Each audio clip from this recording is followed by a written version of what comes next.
Welcome to the inaugural 2017 edition of CareOregon's Meds Ed program. We're starting in another year, and this is our first of the different sessions that we'll be presenting for 2017, focusing, of course, today on COPD.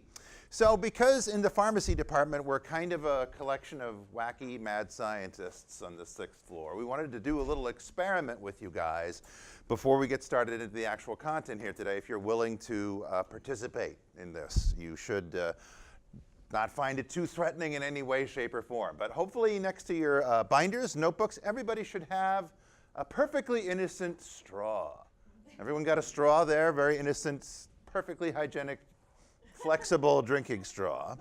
So what I'd like everybody to do is you want to get a sense of how it feels if you're dealing with COPD. Not the really unpleasant stuff, but just the basic stuff. Let's try doing this. If you would, try breathing through this straw just for about 15 seconds with me, in and out. No cheating, but just see what that's like.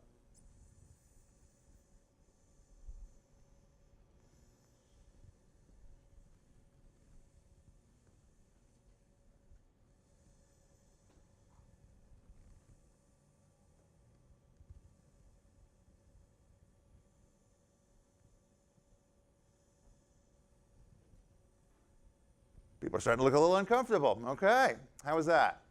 Fun, right? But not too awful. Seems like nobody was going, I'm drowning, I'm okay. So now, next to your straw, ideally everybody should have one of these large paper clips.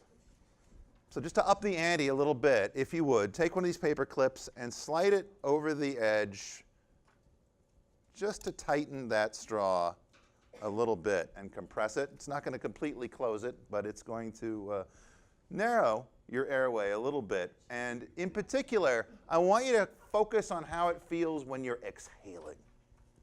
Inhaling shouldn't be that hard. Exhaling might be challenging. What's that feel like?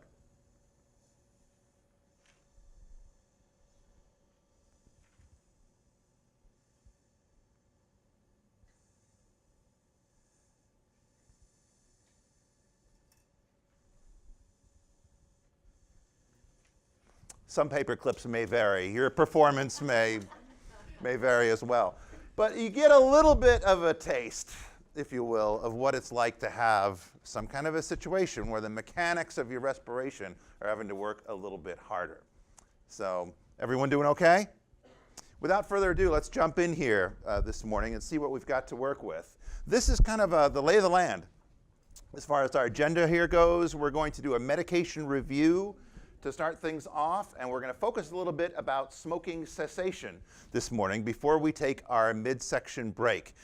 Then we've got one of our absolute best respiratory therapists who's coming in here today to talk about therapy options with you and demonstrate some of the different devices, inhalers, equipment, and things like that. So you get a chance to really have some hands-on exposure to these things and ask any questions that you may have. So I think it's a pretty well-rounded look of things, and we'll hopefully have a little extra time that you can ask any questions that may come up, because we've got a little bit of additional Q&A time built in at the end of the section here today.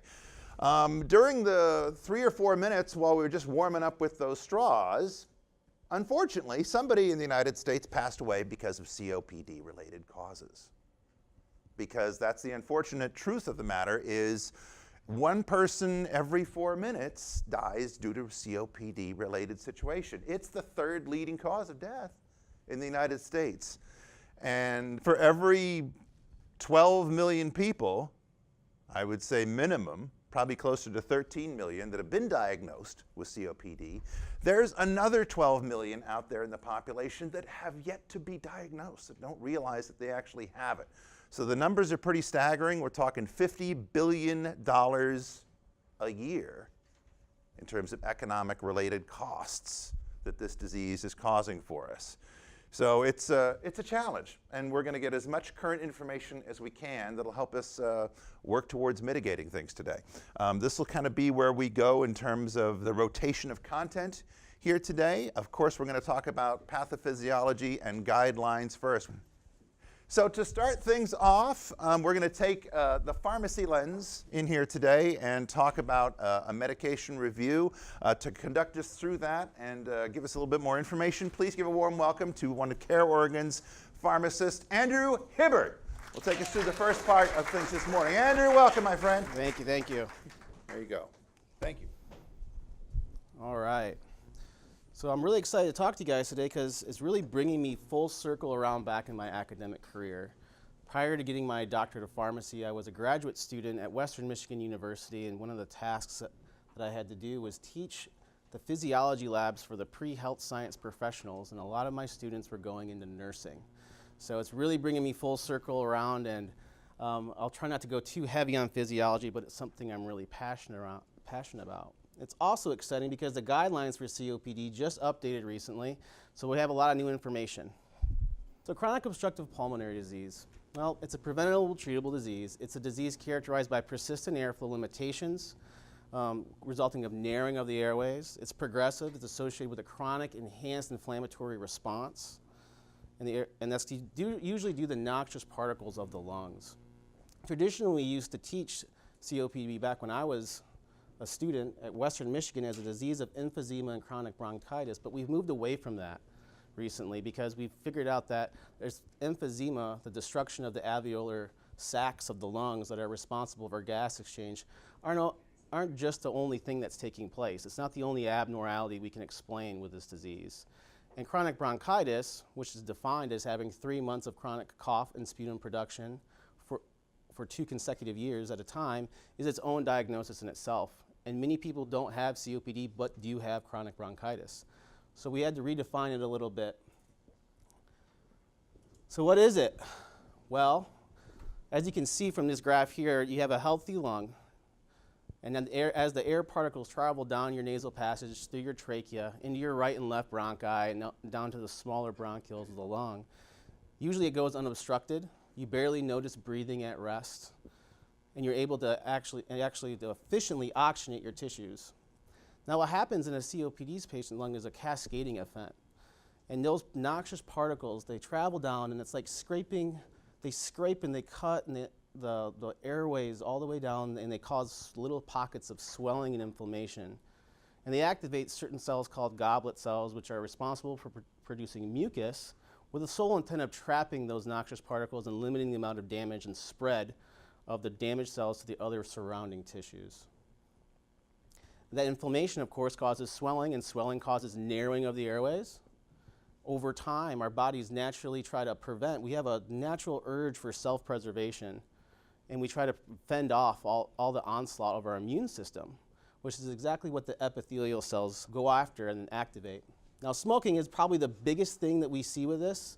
We explain it really well with smoking. We're still actually learning a lot about smoking and what it does to the lungs, because only 20% of smokers will actually develop COPD. But I will say this, it's been estimated that 50 to 85% of COPD patients have a past history of smoking or have been exposed to secondhand smoke. That's not the only thing that causes COPD, though. We also have a genetic component, which is very rare, called alpha-1 antitrypsin deficiency, and we use really expensive drugs to treat that. We're not going to talk about it much today, but it does occur very rarely. And of course, any other environmental pollutants can cause COPD. Now, I like this slide here because it really sends a message home. I like to stop here and just look at it, and can look at these 2 lungs. You know, the healthy lung, it looks pretty shiny. You can barely see the heart. Looks pretty thin as it wraps around, right, towards the back. It doesn't look very thick. Now, most people just look at the tar accumulation that builds up in a lung with a smoker's lung, but there's really a lot more going on, right? You can see a large portion of the heart. It's almost look like as if we resected some of it, right? And as you follow that around, you notice that it looks really thick, kind of heavy, like a lump of coal. That has to do largely with how this disease progresses and the cascading inflammatory process that occurs. And we talked a little bit more about that, but really what I want you to take away from this slide is how the inflammation cascade begins and ramps out of control. Now, the big immunomodulator in COPD is neutrophils. And when epithelial cells recruit neutrophils and other T helper cells to try to ramp up and clear away the pus and damaged and foreign particles that get trapped in our airways. Macrophages, I like to look at them as little patrol cars. They just roll around eating things up that don't belong in our body. And they come in there and try to clear out all that pus and mucus. And in doing so, they have to break it down into smaller pieces. So what our immune system releases is proteases and elastases. Now these go out and cut things up. They cut connective tissue up. They cut up elastic tissue, and they cut up proteins. Now, elastic tissue, the best way I can describe what that means in terms of the lungs is it allows us to recoil and expand without really knowing it. So if you took your skin and you pulled it out, it would recoil back. You wouldn't have to do anything about it. Just like when you're naturally breathing. Your lungs will expand when you breathe in and normally recoil. That's what and what happens is our body's ability to prevent these proteases and elastases and neutralize them gets overcome with constant and chronic inflammation. And that's what occurs in COPD, and it leads to destruction of the surrounding parenchymal tissues, destruction of the alveoli eventually, and inhibits our ability to exchange gas, and recruits little fibroblasts that cause scar tissue or thickening and reduce the ability for our airways to expand even further. And that's exactly what this slide's supposed to tell us. Now, when we lose that elasticity, we actually overinflate our lungs. We trap air. You're breathing at a higher level. So you'll see people walking around with a barrel chest. And they'll also notice when you were blowing through that straw, did you have to actually work hard? You actually probably had to recruit some of your extra respiratory muscles to do so, right? And that's due to the loss of the parenchymal elastic tissue. And it's also due because we have those pockets of cuts forming, healing, and forming scar tissue over time. And it moves along, and it moves along that way. And when it happens progressively over time, not suddenly like in an asthmatic response, right? Because asthma can occur early on in life, where COPD is usually a disease that occurs later in life. And that's due to this constant, repeated onslaught of healing, getting damaged, and healing over and over again. So the asthma pathway is important. It's an important distinction because the inflammation players are a little bit different. In COPD, we have a lot of neutrophils and we have fibroblasts, right? But in asthma, the really thing I want you to glean from here is that we have more of an eosinophilic recruitment. And eosinophils are usually the immune cell that gets recruited when we have an allergic response to something. We have an allergy. And what happens when you have an allergy is it causes a sudden constriction of the smooth muscles that line the airways. But it's usually reversible in asthma with bronchodilators. You still have that chronic inflammation process that occurs in asthma patients. So over time, you actually see there's a large proportion. Asthma actually increases your chance of getting COPD about tenfold. We have a large population of COPD patients that also have an asthma overlay. And our approach to treatment varies when we know that. And usually, because asthma is considered a heterogenic disease state, you'll find it in people's families, either along one side or the other. Now, the big difference between COPD, and I love this table, is we can walk through it together, and it helps us kind of think about what's taking place and how we differentiate. And the one thing we got to know is we got the neutrophils, we have our mast cell activations in asthma. It occurs early in life. It's usually fully reversible when you get a short-acting bronchodilator. It's intermittent and variable, and exacerbations can occur at any point along the continuum of the disease, early or later on in life. Whereas COPD, we start to see more exacerbations later in the progression of the disease, and we usually don't fully ever have reversible bronchodilation with a short-acting bronchodilator. It's not reversible. And we have a lot of neutrophils as opposed to eosinophils. Of course, it's persistent and intermittent, whereas asthma is going to be usually variable.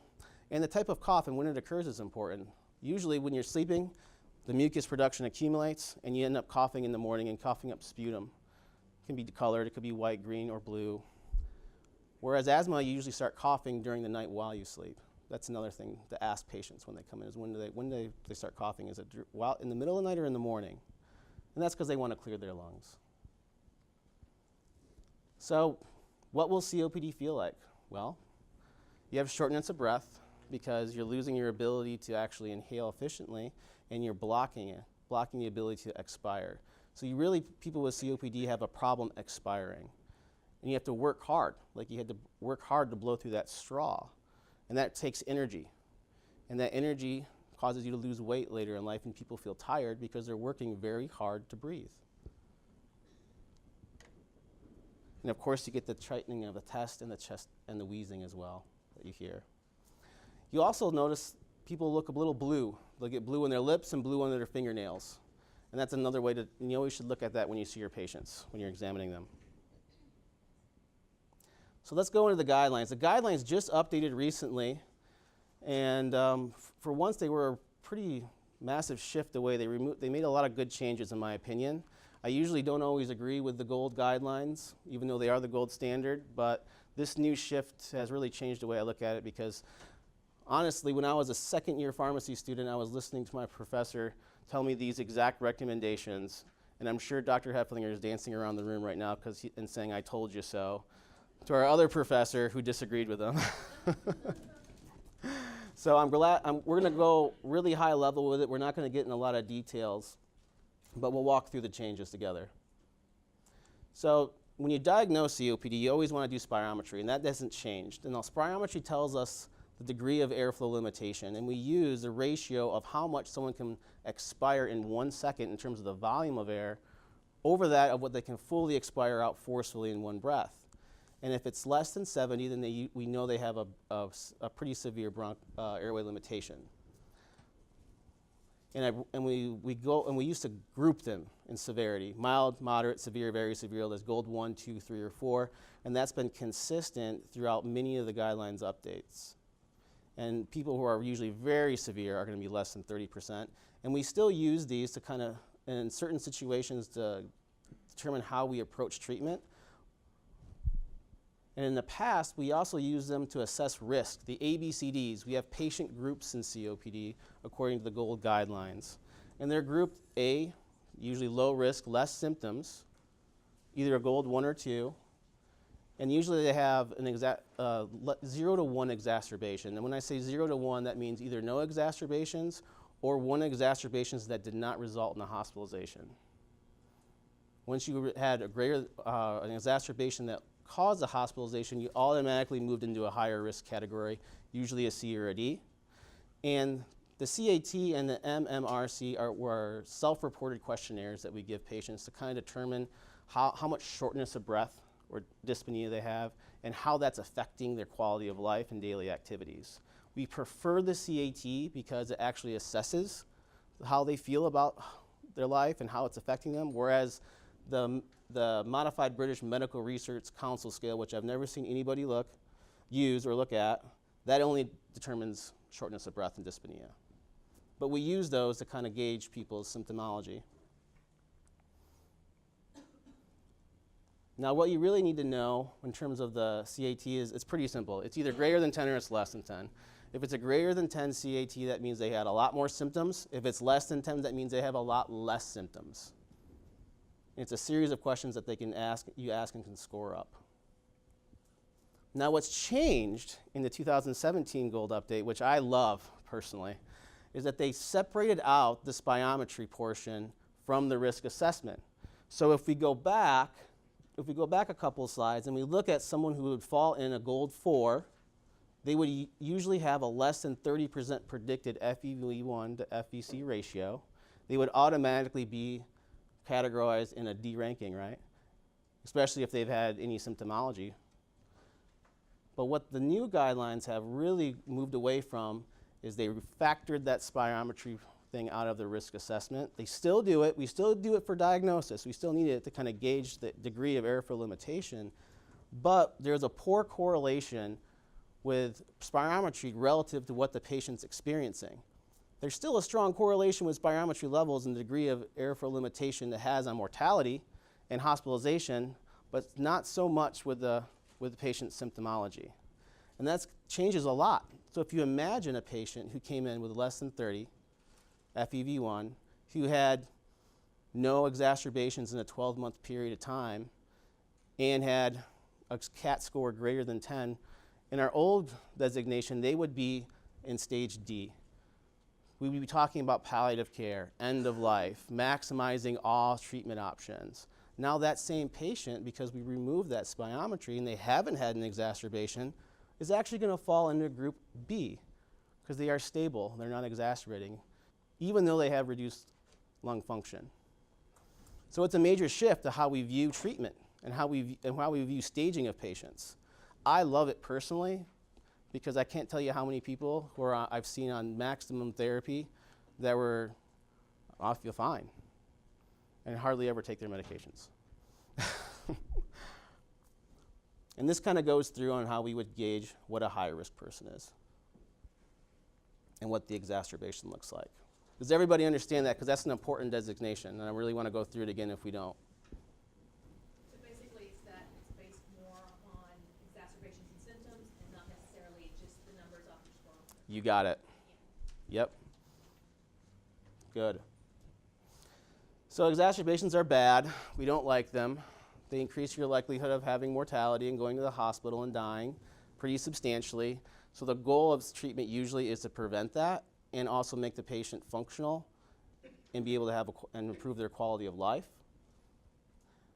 But this kind of goes through what we would think about as an exacerbation. So someone could exacerbate, we would consider an exacerbation non-hospital if they came in and said, hey, I can't breathe, and we changed their medication at primary care. But if they go to the hospital, they've already booked themselves into the higher risk category. Just know that. Now, how we used to treat COPD, this is an old slide from a classic pharmacotherapy book that we use in pharmacy school called DePiro, is going to change a little bit. But I still like it because it kind of makes things really simple. And I want you to reference back to that as we go through these changes in the guidelines on what actually does changes, because we're going to change a lot on here. What's consistent, though, is you need to get your vaccinations annually, period. Do it. Make sure they're caught up on their pneumonia vaccine. We want to do that. We still use short-acting bronchodilators, particularly when they exacerbate for rescue therapy. We're still going to use long-acting bronchodilators, one or more. And in certain cases, it is going to be still appropriate to add an inhaled glucocorticoid, an inhaled corticosteroid. So let's go into the medications. And remember, the goal of medications is to improve functional life. There's no pharmacotherapy options that are going to reverse COPD at this time that we're aware of. It's a chronic disease that will progress, so we just have to use medication to manage it as best as we can. So once you've got it, it's going to be a path. Eventually, everyone will end up in the D category. It's just a matter of time usually. Or they'll die of something else, which is what we hope. So our goal is to relieve symptoms, improve exercise tolerance, prevent and treat exacerbations. And we use a very limited category of drugs to do so. And the gold line of treatment is still bronchodilators because they relax the smooth muscle and they improve lung emptying.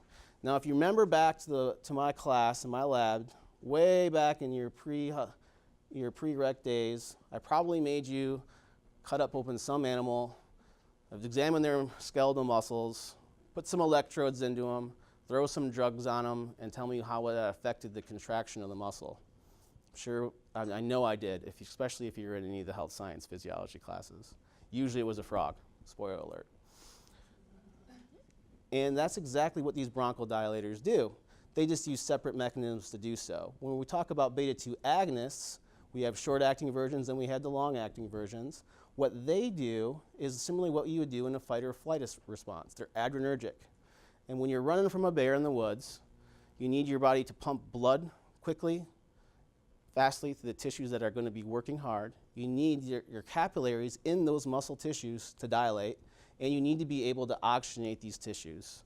So your lungs will dilate because they're being stimulated by norepinephrine and epinephrine. And we simulate that with beta-2 agonists. They dilate the lungs so we can actually get more air through them. Now our anticholinergics, there's a couple of pharmacists in here. So what do we think about when we think about anticholinergic side effects? Correct, can't poop. Can't see, you can't pee, you can't spit, you can't poop. So that's what we think. We're dry as a desert, is what we say in Idaho. I think we said dry in the bone in Michigan, but we elevated desert, Idaho. So that's how we taught. So what the anticholinergics do, in addition to their bronchodilator effect, is they help us dry up that mucus that gets secreting. So they have an added benefit. And when you remember when I put atropine on a muscle, it probably did what? Did it constrict, or did it dilate? And atropine is an anticholinergic, a potent one that we use commonly. And usually what it does is it causes it to relax. So that's why we use it as a bronchodilator. Now methylxanthines, there's a lot of people on methylxanthines in this room right now, including myself, high doses probably. They're a grouping of drugs that are related to caffeine, and they help also dilate the bronchodilates through a different mechanism.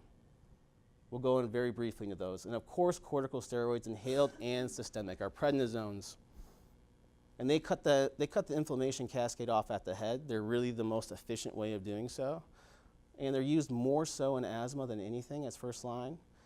They're usually only used in COPD in combination with a long-acting bronchodilator. And the new guidelines have really kind of wrenched how we approach treatment with these. And they've gone in a lot more detail on why we use them in certain situations in COPD, which I think is really beneficial. And now what's really come to market are these robust combination products. In the past, we only had a combination of short-acting. Now we have several agents, and one new as of last week to market, where we have combination agents of long-acting. So our short-acting beta-2 agonists are kind of we still use them. They're still appropriate as monotherapy in group A patients early on, but really only patients that have very occasional dyspnea or shortness of breath. And when I mean occasional, like, every now and then. The new guidelines say you can start out right away with a long-acting bronchodilator or a short-acting bronchodilator.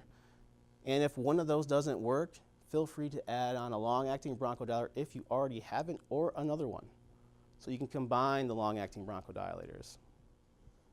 So they actually been a little bit more regulated here and saying, no, we kind of think people need to be on the longer-acting versions. Of course, we still use them for rescue therapy. They've been shown to have great efficacy. They improve exercise tolerance, right? They last about 4 to 6 hours, and we have several flavors, really only 2 agents, just several versions of how they're delivered: albuterol and levalbuterol, and that's our ProAir and our Xopenex, which may be going generic very soon. And here's what they are, and I know Heather's going to go through how we use these a little bit more, so this is just here for completeness sake and to talk about the side effects.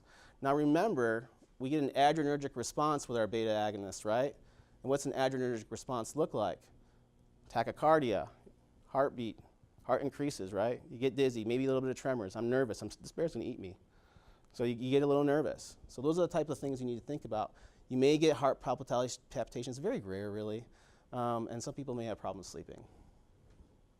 Usually it's a pretty well-tolerated drug though, all in all. Now for our long-acting beta-2 agonists, you can use those in pretty much any stages, and where you'll see the most is probably solo is in stage B. So in stage B patients, the guidelines say you should start out on a long-acting bronchodilator. You can choose either one at that point. So it could be a long-acting anticholinergic. It could be a long-acting beta-2 agonist, like formoterol or salmeterol. You have a couple new ones on that I haven't seen yet in practice, but I'm sure they're out there. And they work really well. They've shown just the equivalent efficacy in this group of patients as their counterparts, the long-acting anticholinergics. And the recommendations now is if that doesn't work, if a person still feels like they're having constant shortness of breath, is to add another long-acting bronchodilator. So you can add a long-acting anticholinergic and a long-acting bronchodilator earlier on in therapy, which is a big change from how we used to view COPD. We have a lot of those. Really, the only one I see these days, and I don't know if is really Ceravent, salmeterol. Do you guys ever see Fordil? I haven't seen it in years. Any of the pharmacists in the room? No, right? Yeah, I haven't seen formoterol in a lot of years, and these are usually always dosed twice daily. And that's the problem. A lot of times patients don't remember to take that second dose. They'll take once, and then they'll forget the second, and then and that's why we always need to check adherence in every visit. It's really emphasized in the guidelines. So make sure make sure we're asking about adherence, asking about inhaler technique. You have the same type of side effects as you do with the short-acting versions, just you might have them longer, long-acting. And they come in various different forms. Usually we see the dry powder inhalers, but we're seeing a lot of more soft mist inhalers come to market. I actually really like those. Patients seem to like them a lot better. And a lot of times, the dry powder inhalers, they're complex. So imagine you have a patient who's pretty sick, weak. They don't have good dexterity. They're trying to like put a capsule out of a thing and take it off an inhaler, and they can barely move. So the dry powder inhalers are really complex, and patients don't like them that much. They got to work hard to use them, and then they don't want to use them. And also, it's hard to get a full dose of these because you got to breathe fully out, and then you got to breathe deeply in and hold it, and you have to make sure that you hear a vibratory sound in the capsule or like a clicking sound in the capsule, and that's how you know you got the full dose. And sometimes it takes 2 tries for them to actually get the full dose of the capsules. But that's just what I see in practice. So I tend to favor the soft mist inhalers. Am I going backwards again?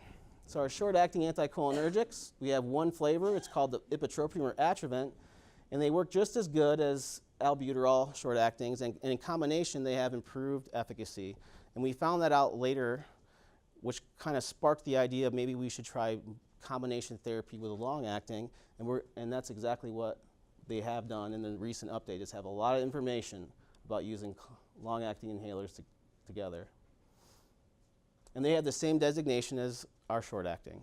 Typically, we prefer short-acting in practice, especially the albuterols, over the anticholinergics because they respond quicker to albuterol. Although Atrovent does last a little bit longer. That's why it's dosed 2 puffs 4 times a day, as opposed to every 4 to 6 hours. And we get the dry mouth, nausea. A lot of times you get a metallic taste with this one, what they'll complain about. I really don't see it very often unless we're using nebulizers during rescue and post-exacerbation, right? So you'll see these a lot in nebulizer form, combined together. Now our long-acting anticholinergics, my mentor's personal favorite, mine as well. And I like these for a couple reasons, because I like to take advantage of the natural side effect of these drugs as well as their bronchodilatory properties. And they also are dosed once daily, so patients have a little bit better job of remembering to use them.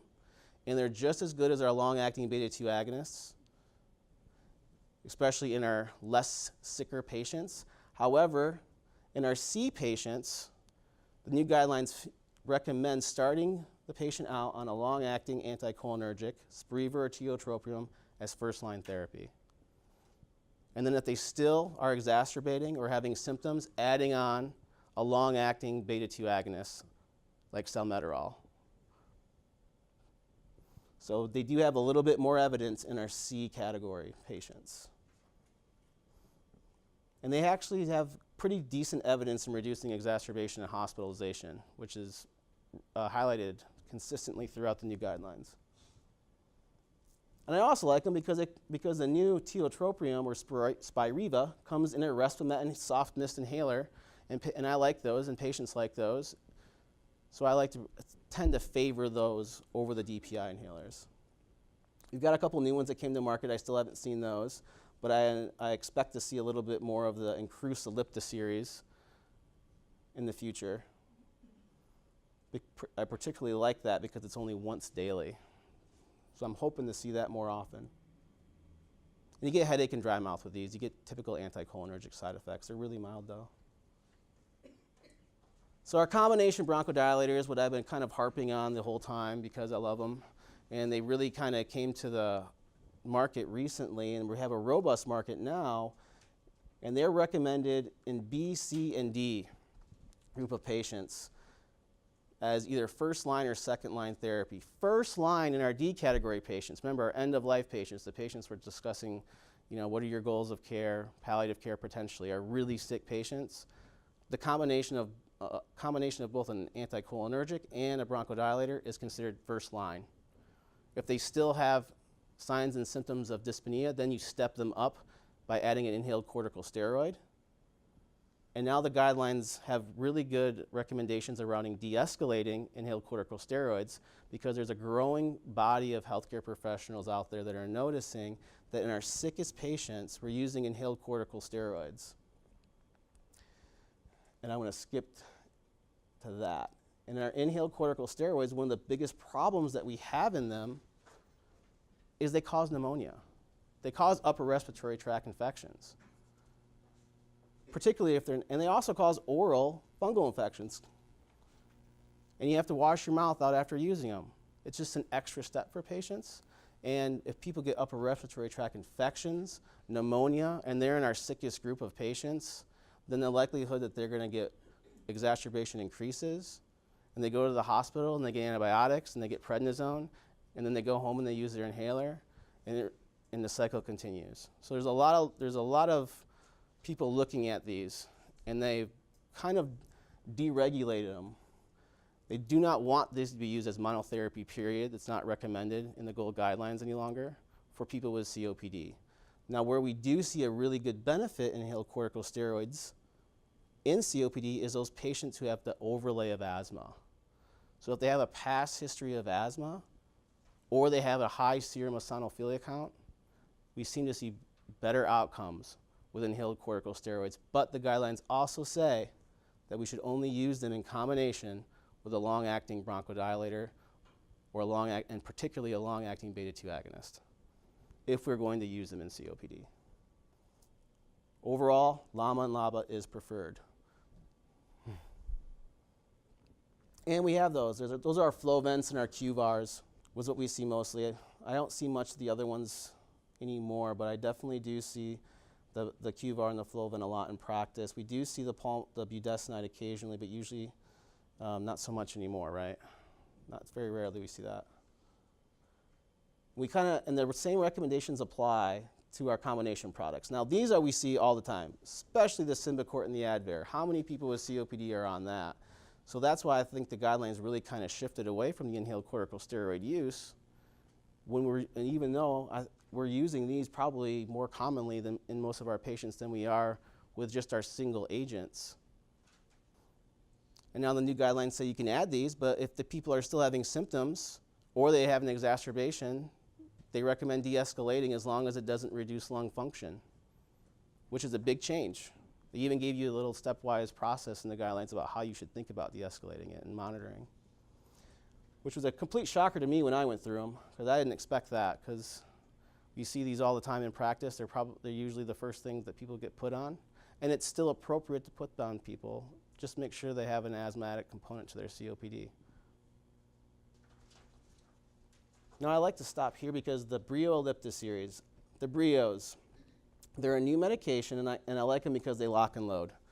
They come ready to go. You open up the package, and it's already loaded in, and you open up the clack, you hear a click, and you're ready to take a dose. Now, the other ones, you have to manipulate a little bit more, or you have to prime, especially the Symbicort.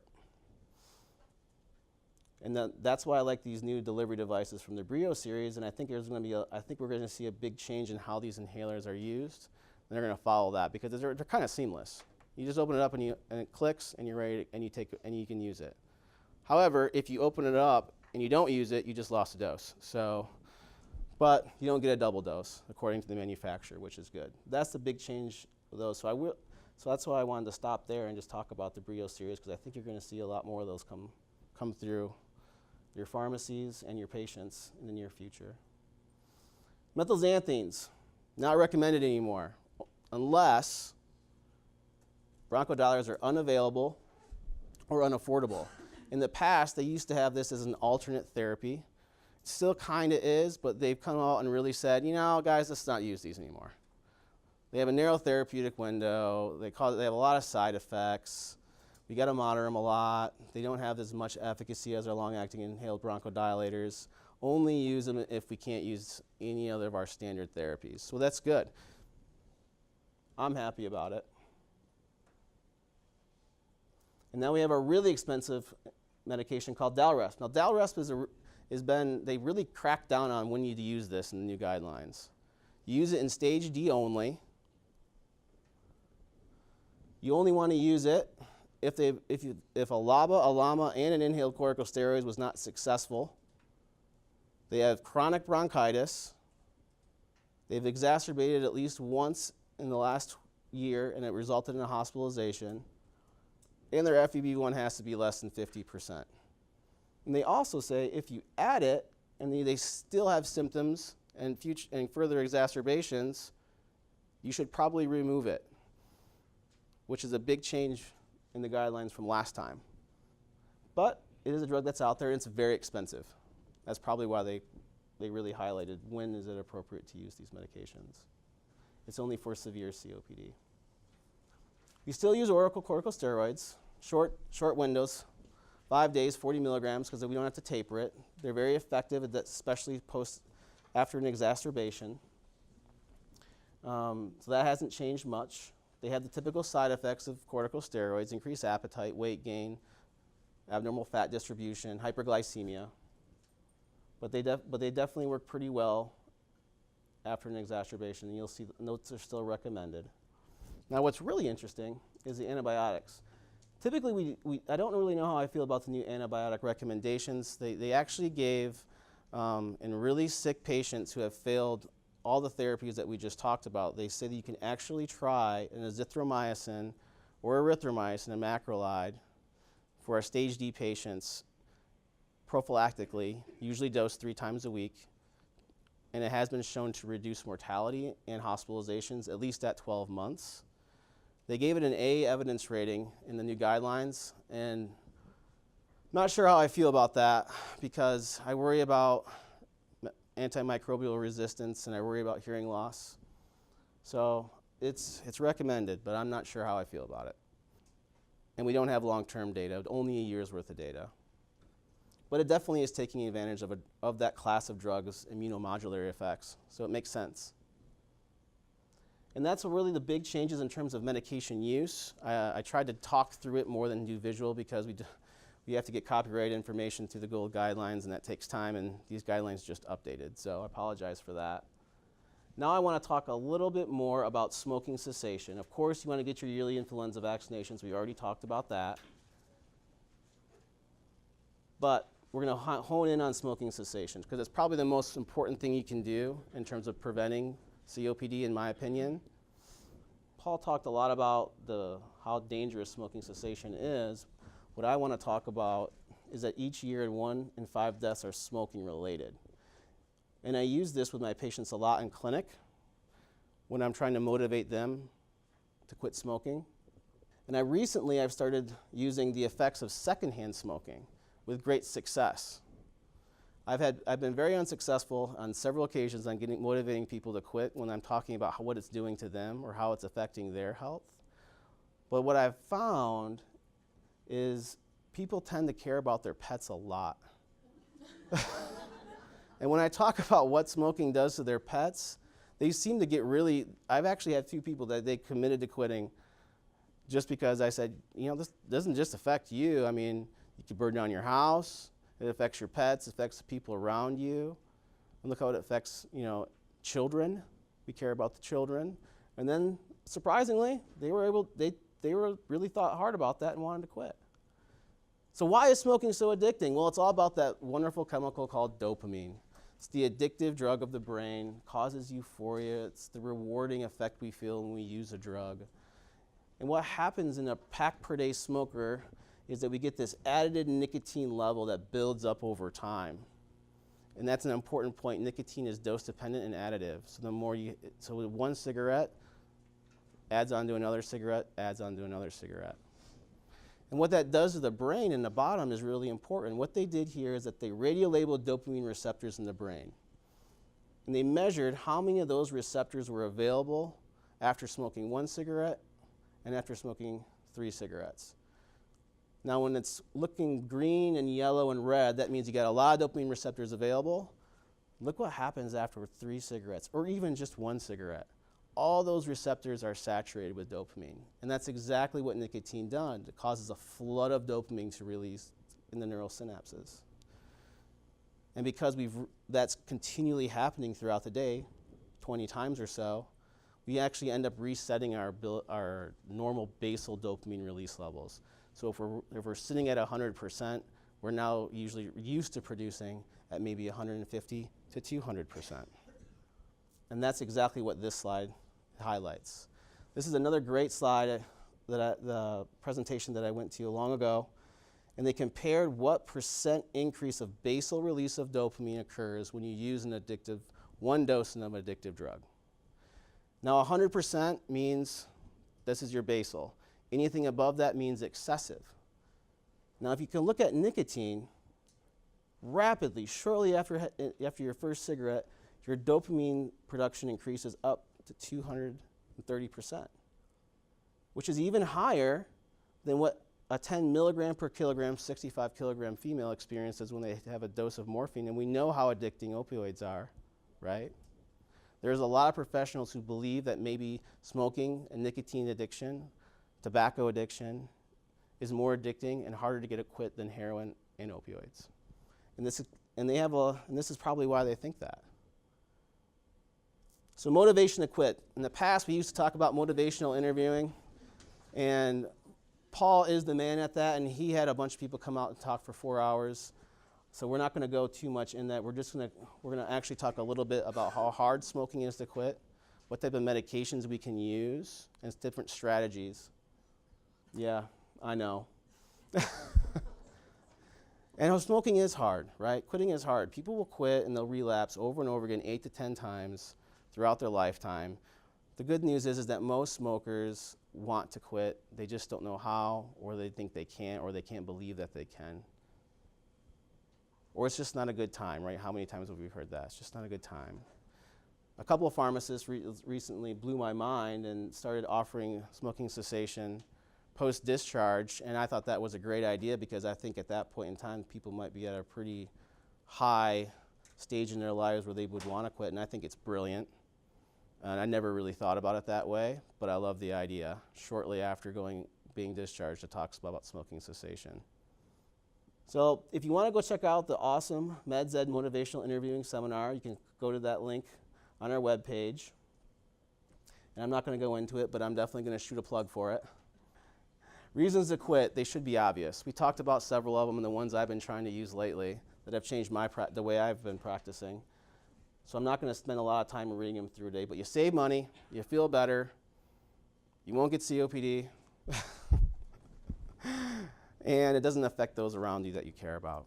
You'll have improved health outcomes. I mean, smoking really, it exacerbates so many different disease states at this point we don't even really know. There's over 1,200 toxic particles in cigarettes, and they do a lot of different things other than just what nicotine does. Nicotine by itself isn't that bad of a guy, really. It's all the other things that are in that cigarette that are really bad for you.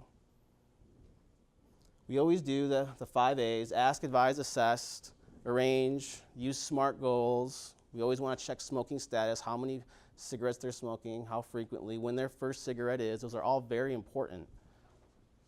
We always want to refer people to treatment and behavioral counseling, and always try to be encouraging. Never make them feel bad about that they can't quit. I mean, it's tough, right? Even after a lung transplant. And the reason why it's so hard to get people off cigarettes is because medications really only do 50% of the work. The rest is support and behavioral counseling. Unlike other addictions where we can get most of the work done with medications, particularly opioids, right, with buprenorphine and Suboxone, this one medications only do 50% of the work. It takes a lot of motivation and support. So these are what we use. We use, of course, nicotine replacement, gum, nasal inhalers, lozenges, patches. And we always use bupropion, Wellbutrin, or varenicline, or Chantix. And you see those commercials all the time online. And I added behavioral counseling in here because there was a study done long ago where they found that direct person-to-person contact greater than 10 minutes doubled the odds of people quitting smoking. The power of the personal touch, right? The power of relationships. And that's really important. And we should be offering counseling to all the people that we give medications for them. It's really important. It's always a part of my conversation. As soon as I'm recommending someone start nicotine replacement therapy, prior to me ordering the medication to their pharmacy, I'm having them book an appointment with my behavioral counselor that we have on site. Choosing the right medication. Well, I'm a little biased here because a lot of my patients are, homeless. They may not have, they're underinsured. They might be migrant workers. They're smoking and they can't afford a $300 per fill drug like Chantix. And most of the patients that I put Chantix on actually complain the most about it. That causes nightmares, makes them feel crazy, and usually they don't want to take it any longer. So I'm not a huge fan of Chantix.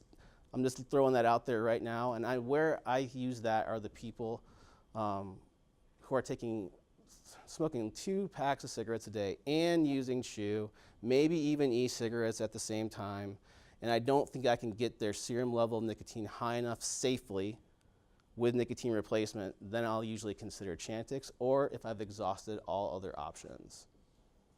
Now the guidelines recommend that combination therapy with nicotine replacement, patch, gum, lozenge, is more effective than either one of them alone. There's some new evidence that challenges that.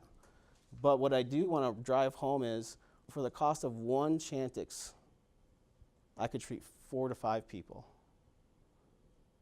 5 people on double therapy, and if I added bupropion and did a combination of nicotine replacement and bupropion, which is what the VA uses quite often, I could treat 4.5 people. And that's how I think about it. There's a dose response effect to nicotine. And I'm going down I'm going to cite a new study here really soon that the Mayo Clinic released, where they did a pilot study where they used higher doses of nicotine patches than what was normally recommended for patients who smoked a lot of cigarettes. And they found that it actually improved their abstinence rate, it prevented withdrawals, and they did not report any adverse events. Now, you always want to remember to never start nicotine replacement on anyone who's post-MI or recently had a stroke. Rule of thumb, wait a couple months. And those, just general rule. However, there's a lot of discussion on whether that's really true. So here's what the Mayo Clinic did. They gauged they measured cotinine levels, which is another surrogate for serum nicotine levels. And they said, okay, if someone's on less than cigarettes a day, then their patch dose is 14 to 21. And this is straight out of one of our collaborative practice agreements in my clinic and how we view it. And if they're taking more than that, well, they need to have 21 to 35 milligrams per day of nicotine, which would result in more than just 1 patch. And if they're taking more than that, well, you're just not going to get there usually. It's going to be tough. And this is how nicotine's delivered.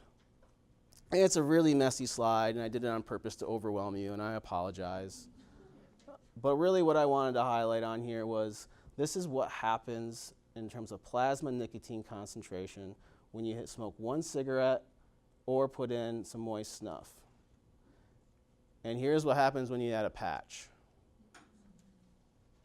So there's no surprise to me whatsoever that people complain that the patch doesn't work. And it's probably one of the most common things I hear people and why they're resistant to quitting is, oh, I tried the patch, it didn't work. Tried the lodgings, didn't work. Didn't work at all. And I'm like, well, how much are you smoking? Because usually the patch isn't going to get you there. Now, a beautiful study that was published in JAMA, 2016, January, was one of the first of its kind, and they compared head-to-head, randomized trial, Chantix to nicotine patch to combination therapy.